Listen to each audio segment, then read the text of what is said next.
வணக்கம். இது தாத்தாப்பட்டி life style. இன்னைக்கு என்ன பார்க்க போறோம்னா, இன்னைக்கு பாண்டியன் ஸ்டோர் பற்றி பார்க்க போறோம். பாண்டியன் ஸ்டோர்ல வந்து பழனி இப்போ சினிமாவுக்கு போயிட்டு அவங்க காசு பத்தாம இந்த தேட்டர்லாம் படம் பார்க்க மாட்டேன்னு சொல்லி அங்கேயே அசிங்கப்படுத்தி அவரை கத்தி சண்டை போட்டு கூட்டிகிட்டு வருது அந்த பொண்ணு. சரி வீட்டுக்கு வந்துட்டாங்க. வீட்டுக்கு வந்து அவங்க இங்கே வரமாட்டேன்ருச்சு. பாண்டியன் வீட்டுக்கு வரமாட்டேன்னு அண்ணன் வீட்டுக்கு போயிடுச்சு.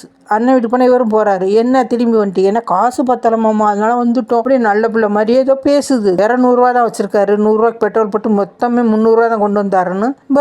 ஏற்கனவே அவங்க வேற அசிங்கமாக பேசுவாங்க. அதனால அவங்க இஷ்டத்துக்கு அதை இதை பேசுறாங்க. பேசிட்டு நான் வரமாட்டேங்க அங்கே உங்க அக்கா வீட்டுக்கு, நான் இங்கே தான் இருக்க போறேன், நீ போறதுன்னா போன்றுச்சு. வந்து இவர் உள்ள வராப்புல. உள்ள வந்தா அவங்க அண்ணன் தம்பி எல்லாம் சேர்ந்துக்கிட்டு என்னம்மாம்மா படத்துக்கு போனா இப்போ திரும்பி வந்துட்டேன், என்னடா வேலையெல்லாம் போட்டபடி போயிட்டு சினிமாவுக்கு போகிறபடி திரும்பி வந்துட்டேன். கதிர் சொல்கிறாப்புல காசு பத்தலையாமாம்மா அப்படின்னு. காசு இல்லாமல் போயிட்டியா அப்படின்னு. இன்னும் கோவம் வந்துருச்சு பாண்டியனுக்கு. இன்னும் காசு இல்லாமல் போயிட்டு நான் தான் காசு கொடுத்து அனுப்புனேன்ல, நீ இவர் ஆடுறாரு, யாவனவனா என்னை வந்து பேசுகிறாங்க, நான் என்ன காசு கொடுக்காம சும்மா அனுப்பிட்டேனா அப்படின்னு அவருக்கு கோவம் வந்து கதிர் மேலே உன் வேலையை பார்த்துக்கிட்டு போடா அப்படின்னு சொல்லி எல்லார் வாழ்க்கையை சேர்ந்து வாழ்ந்துக்கிட்டு இருக்கிற ஒரு மனுஷன் திட்டிட்டு போயிட்டார். அப்புறம் கோமதி வேற அவரை டென்ஷன் பண்ணுறதே வேலை வச்சுக்க, எதுக்கு எடுத்தாலும் சால்ரா தட்டிக்கிட்டு போகுது. அதுங்க பின்னாடி எழுந்திரிச்சு பழனியை திட்டிட்டு வேற போறாப்புல, நீங்க இருக்கக்கூடாது, அங்கே மொண்டாட்டியோட போய் இருன்னு விரட்டி விட்டாப்புல. இவர் மொட்டை மாடியில் போய் நிற்கிறாப்புல. இப்போ இவங்க அண்ணன் தம்பி 3 பேரும் போய் என்னமாமா நீ தனியாக வந்து நிற்கிற, எதுமா அத்தை கூட பிரச்சனையாமாம்மா அப்படி இப்படின்னு கேட்கும்போது இல்லடா ஒன்றும் இல்லைன்னு சொல்லிட்டு அங்கேயே இருக்காப்புல. அப்புறம் எல்லாரும் ஒன்றா பேசிட்டு சிரிச்சுட்டு நம்ம இங்கே தூங்குவோண்டா எப்பவும் போலேன்னு சொல்லி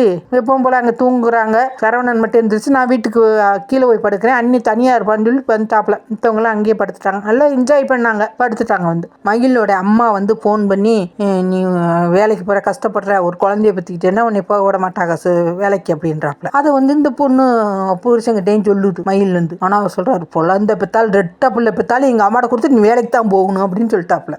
அந்த பிள்ளைக்கு ஒன்றும் செய்ய முடியல பாவம். அது போக இந்த பக்கம் அரசி எடுத்த வீட்டுக்கார குமாருக்கும் லவ் ஓடிக்கிட்டு வீட்டு வாசல் அவங்களும் பார்த்து ஒரே லவ்வாக போய்கிட்டு இருக்கு. இப்படியே வாழ்க்கை போய்கிட்டு இருக்கு.